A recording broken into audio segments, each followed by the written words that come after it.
Imagine mo kung gaano kaganda si Potiphar. Siyempre, yung Pharaoh that time, hindi siya pipili ng mga di ba?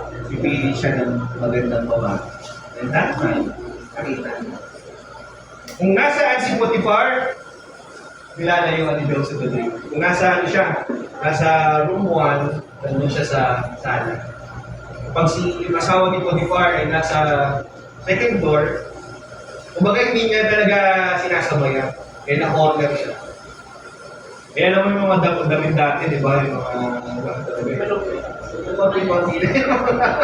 alam mo naman yung mga damit sa Egypt eh.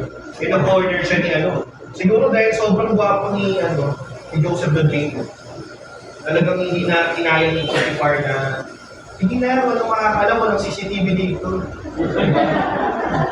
Diba? Kaya sabi na, hindi ko po magagawa yan, hindi ko magagawa yan sa Diyos. At hindi ko rin niya magagawa doon sa amo. At yun po yung asawa ko. Paraphrase.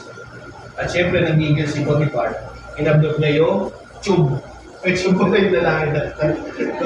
Hindi na yung damit niya. Nagsisigaw na, rape, rape, rape. Pero, to make a story short, siya po ay nakulong.